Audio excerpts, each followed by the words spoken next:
Hey, how's it going, everybody? This is Shaun here, and welcome to another edition of Shaun Solo. Just a quick channel update. So we haven't put anything up in the past 2 weeks, and if you don't watch our Let's Plays and chats, then you wouldn't know this. I actually moved out of the house I was living at, and so Ryan and I are literally hundreds of miles away from each other. But what we're going to be doing is trying to we're gonna keep the channel going, and we're gonna kind of do stuff maybe separately and stuff. I think we're gonna try to start like a monthly podcast or whatever, just so we can, you know, talk about games and stuff we've been playing, so we can talk about them together.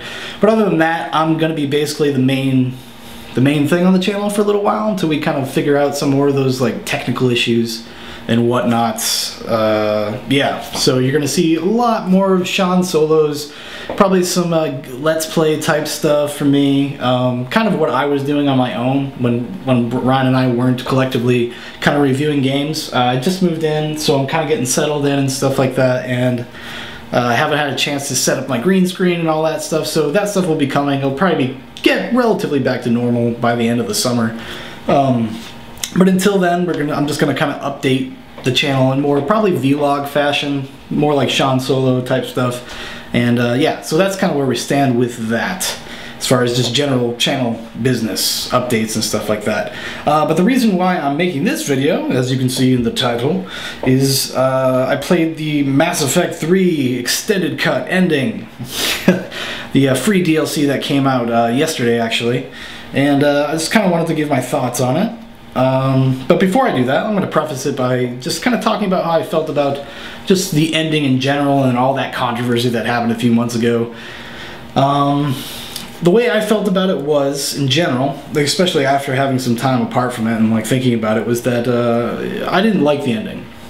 I didn't like the ending just as for about the same reason that more of the reasonable criticisms were, that, you know, that the fact that it came down to kind of this three choice type thing, kind of a la like Deus Ex Human Revolution, where you just push one of three buttons. You know, basically you do the same thing at the end of Mass Effect 3, and that is kind of something they had kind of talked about, that they wouldn't do that, but it is indeed what they ended up doing.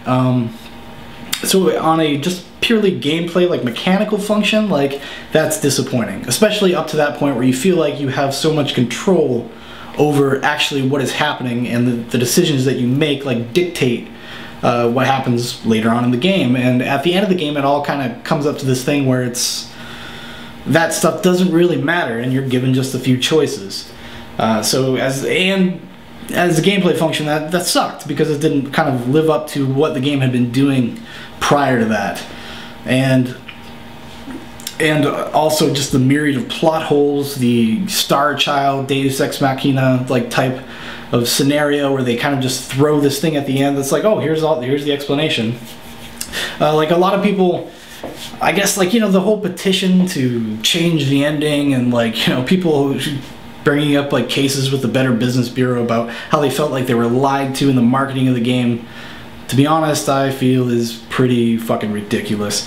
Basically the way I look at it is, like, when you buy a game, when you buy any product, right? The only real, you know, because people were very like self-righteous about like what they were owed, what Bioware owed the community, the fans of Mass Effect in general, and I disagree that we have a right to dictate that they change the ending or anything like that. Like, I feel as a consumer, what I have the right to is an opinion. I don't have to like it, but that doesn't mean I have the right to tell them that they need to change what they created. Especially if you want to, in the further extension, like as games as art type argument, is that like you kind of you get whatever you get.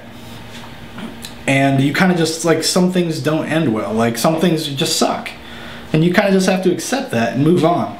Like, you don't have the right to be telling the creators of this game, like, you have the right to give them your opinion and say you didn't like it and why you didn't like it. Some arguments were more well thought out than others, but to sign a petition that they change the ending and hold like charity drives for Bioware, you know, just to get the message out there that Bioware should indeed change this ending, and we as the fans have the right to like dictate that. No, I don't feel that's correct at all.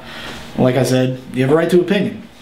So going into this, I kind of like understood what they were doing. They were not going to create a new ending. I knew that going in. I knew that they had no intention of like changing anything really. It's very literally what it says it is. It's an extended cut of the ending with like new cutscenes and a few new other things. It has like an epilogue for each of the 3 choices you make, or actually 4 choices, because they actually did add a new ending where you can completely refuse just the entire scenario that the Star Child offers you. It gives you those options, but now you also have the 4th option of just completely refusing it. It's called the refusal ending. And it's kind of a short, curt ending, like basically, oh, everybody died and the Reapers won, which is lame, because it doesn't actually take into account anything that you did prior to that. Like there's no matter what, if you want to get like an ending of any sort, you still have to go with those 3 choices basically. And I'll say this about it: it is better. It is better than the original, like the original ending, I guess, the unextended ending, the one we got in box. It is better. It gives you a more sense of closure as far as like characters and stuff like that. And really, like when you play it, you're kind of just like, well, why wasn't this just the regular ending anyways? And you know, people, the defenders of the ending, were just like, oh, it's ambiguous, and that's just how good sci-fi is. Good sci-fi is ambiguous. And I think to a point that's true. Like, I didn't expect them to tie up every little plot element, every little plot strand in like a tight, neat bow package. No, I wouldn't want that at all, but you do need to have some sort of thematic closure and catharsis with the characters that you've kind of grown to like or love over the past 100 hours of gameplay. So it's okay. It's definitely better. Like, you feel like you get a lot more closure. Basically what I did when I played it, like, I believe the destruction ending is the only real right choice, for at least for my Shepard. I don't think Shepard would go with the control ending. My Shepard wouldn't go with the control ending, as far as, because that's just completely the antithesis of what he believes about, like, carving your own path in the future. That our fate is what we make of it, to quote Sarah Connor from Terminator 2.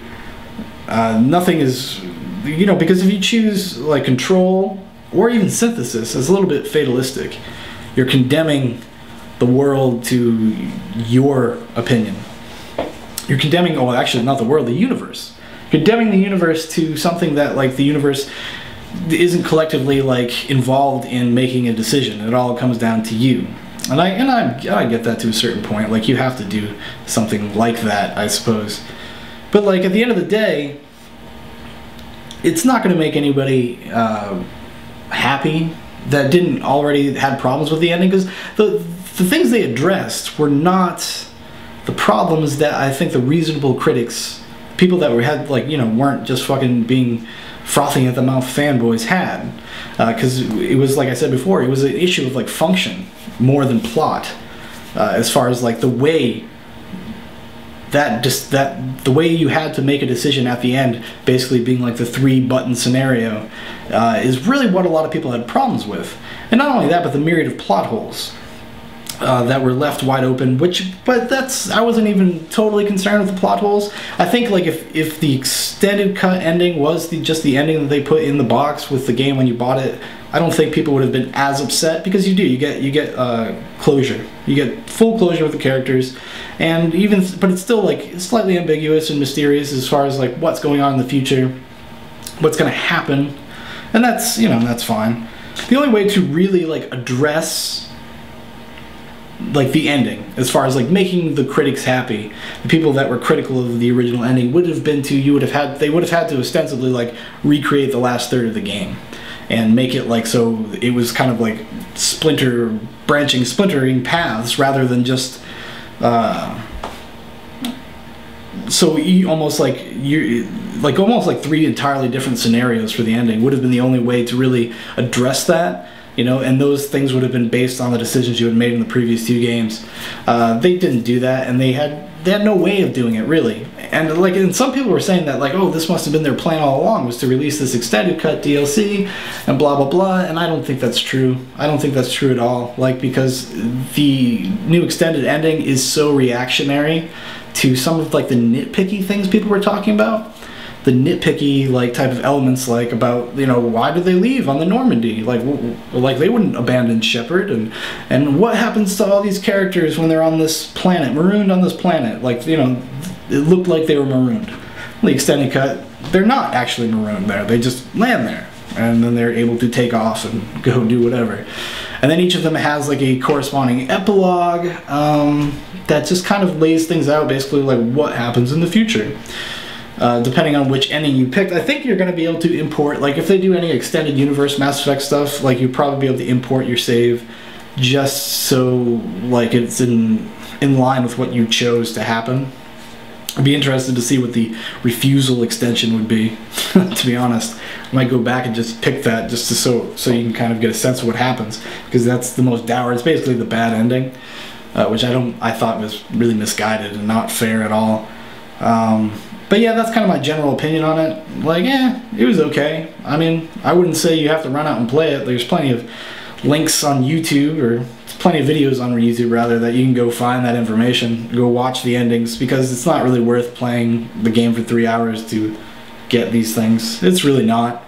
The indoctrination theory was not the answer. So, all you indoctrination theory people out there, sorry. I know maybe it's a bummer. It definitely would have been a more interesting road to take, but it's not the one they took. I would have been pissed anyways if they had given the indoctrination theory as the answer anyways, because that means they didn't give you a real ending to begin with. So there's that. Yeah, I probably would have been kind of annoyed by that. But anyways, that's my 2 cents. And, you know, if you have an opinion on this and you'd like to discuss it further with myself, leave a message in the comments, or personal message me, and I'll get back to you, and we'll talk about it some more. Alright everybody, thanks for watching. I'm Shaun, and this is Shaun Solo.